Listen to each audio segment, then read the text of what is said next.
After reading the title of this video, some of you may be wondering, who are the Olmecs? Why are they included here? If you're here for the Maya, we're glad you're here, and we didn't clickbait you, I promise.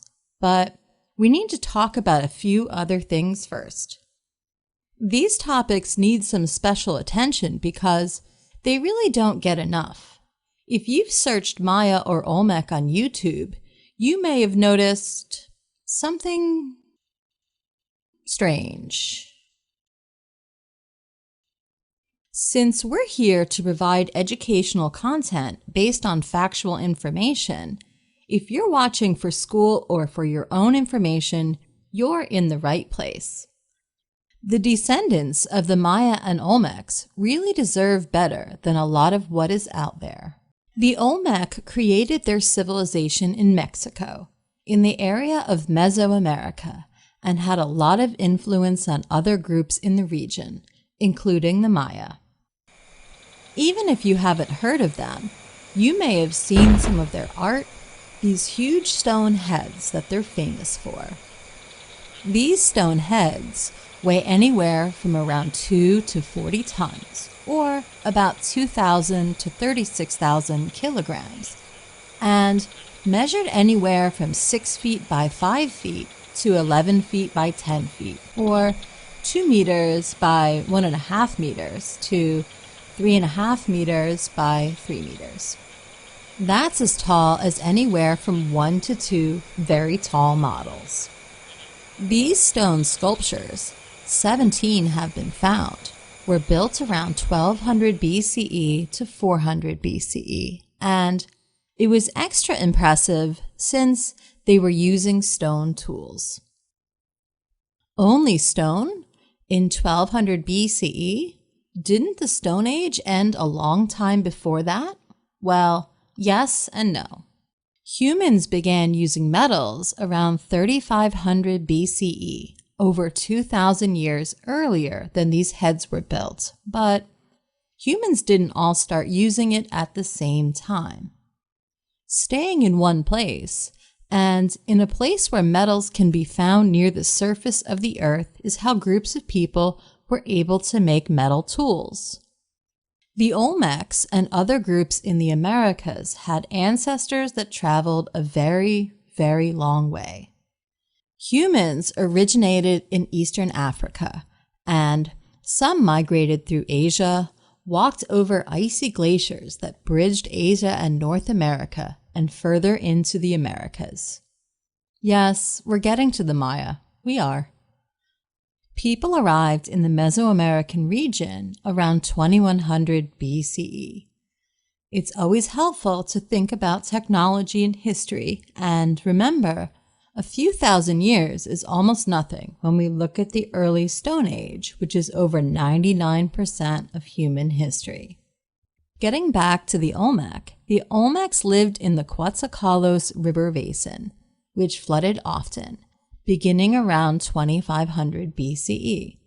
These floods were good for farming, and they farmed squash, beans, sweet potato, and maize, which is similar to corn, and also were able to grow avocados and even cacao, used for chocolate, in the rich tropical forests surrounding them. The Olmec protected their homes by creating mounds and building houses on top of them, and by building their homes on higher ground than where they farmed. Most homes and their crops were outside of the city centers of religious ceremonies, San Lorenzo, La Venta, and El Manatí. The Olmec religion had several gods, which were animal-like and had supernatural powers. There was a dragon god, also called the Earth Monster. The Olmec dragon also looks a bit like a crocodile with flaming eyebrows. The Olmec dragon represented earth and agriculture. Since the main crop of the Olmec was maize, and very important to them, maize had its own god, which has the plants sprouting from its head. And chocolate? Wait, they had chocolate and it didn't have its own god? No, it didn't. There were two jaguar gods, one believed to be a rain spirit and the other a jaguar man. The jaguar man, sometimes called a were-jaguar, may have been a symbol of strength and victory in battle. The bird monster god represented the skies, sun, the rulers, and agriculture. It is depicted as a fierce bird, sometimes lizard-like. Its image is often seen in La Venta, including on an important altar. The fish monster god, or the shark monster, is believed to represent the underworld and looks like a frightening shark or fish with shark's teeth. The fish monster was drawn in stone carvings on pottery, but the most famous is on a large San Lorenzo monument. There isn't a lot known about the Olmecs because many of the artifacts and sites did not survive time. The writings found have been on stone and clay. However, they did have a mate paper made from bark that, like all paper, rots with time, moisture, and humidity. It is through their influence of other cultures in Mesoamerica that we are most often able to study them. Yes, we are getting to the Maya, almost there. Rubber balls have been found in the Olmec sites, suggesting that they played a game just called ball game, and even the giant stone heads appear to be wearing helmets that players wore in this game. While the rules of the game are unclear, ruins of a ball court have been found in Chichen Itza, a center of the Maya culture. This game was popular for thousands of years throughout the region. I know, soon. We're talking about the Maya soon, okay? The Olmec were skilled craftspeople, making clay pottery. Millions of pieces have been found in Olmec areas. Tools were made of stone, but these weren't just roughly shaped stones. They were finely and precisely crafted. Imported obsidian, which is a black and glass-like rock, was also used for tools and made sharp, hard, and detailed knives and tools. The jade masks and jewelry they carved were so well crafted they could be mistaken for items made with current technology. Items made by the Olmec have been found throughout Mesoamerica, and the stone that created the giant heads and obsidian were from outside their region. There is evidence that the Olmec built canals and moved items using pressurized water, and that they traded a great deal, influencing later civilizations with their writing, arts, and culture. Yes, including the Maya. Why the Olmecs disappeared around 400 BCE isn't certain. The rivers appear to have changed, either because of volcanoes in the area or a buildup of silt, which is a fine, light soil moved by water. The main sites emptied, and people brought their ideas and cultures all around Mesoamerica. Yes, okay, we are talking about the Maya now. We know much more about the Maya than the Olmec because the Maya civilization lasted longer. We also know a lot less than we could because when the Spanish arrived, they were in search of gold, which the Maya used to make some of its crafts. The Maya considered jade to be more valuable than gold and used cacao or cocoa beans as money. So many artifacts that could tell us more about the Maya were melted down to make gold coins, and many of their books were burned. The Maya civilization began in and around the Yucatan Peninsula around 2000 BCE in modern Mexico, Guatemala, Belize, Honduras, and El Salvador. Grand step pyramids and ball courts are still around today in many Maya cities. The Maya were great mathematicians and astronomers. Many of the pyramids they built to line up with movements of different planets or the sun and moon.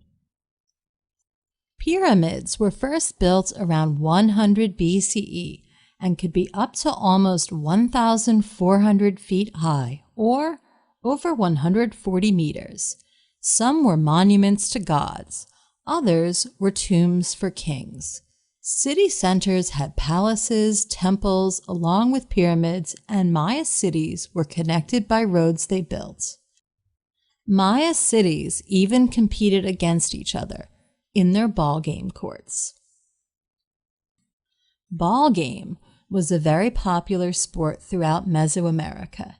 Every Maya city had a ball game court built from stone. These giant courts had lots of flat space for play, hoops also made from stone, and seating for kings and the people. The rules varied and changed with time, and rubber balls found were different sizes. But carvings show people playing this game using their hips and torso to hit the ball into the hoop.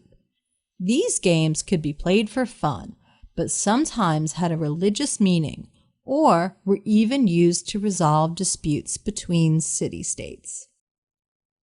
The Maya also created one of the earliest solar calendars that has 365 days in a year.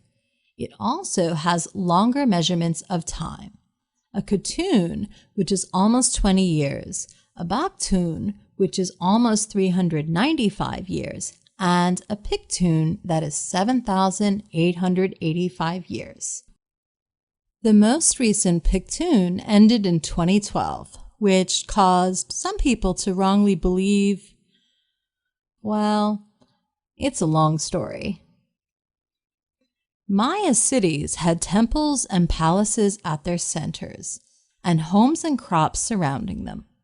The ancient Maya farmed foods such as tomato, chili peppers, cacao, avocado, guava, papaya, pineapple, pumpkin, sweet potato, and their most important crop was maize.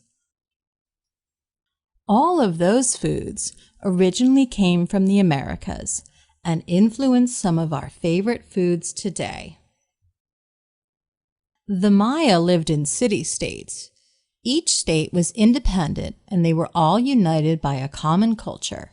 Each city-state was ruled by its king. The Maya believed that their king was divine, communicated with the gods, and was given the right to rule by those gods. The position of king was usually the oldest son of the last king, but there are also many cases of women rulers. Royalty wore large, elaborate headdresses and clothing with jewels and jade sewn to them. If someone broke a law, they went to trial, and the local leaders or even the king would serve as judge. At the trial, the judge would review evidence and listen to witnesses. If a person was found guilty, the punishment was carried out immediately. The Maya had strict laws and punishments. Crimes like murder, arson, and disrespect towards the gods were often punished by death. If it was an accident, there was a chance of not being killed. The Maya nobles were also subject to the law. If a noble was found guilty of a crime, they were often punished even more severely than a citizen. If the victim of a crime wanted to forgive the accused, then the punishment might be reduced. Punishment for crimes could be death, slavery, or paying a fine. A person's head could also be shaved for committing a crime, as this was considered a sign of shame. You'd probably be quite surprised by what the Maya considered beautiful.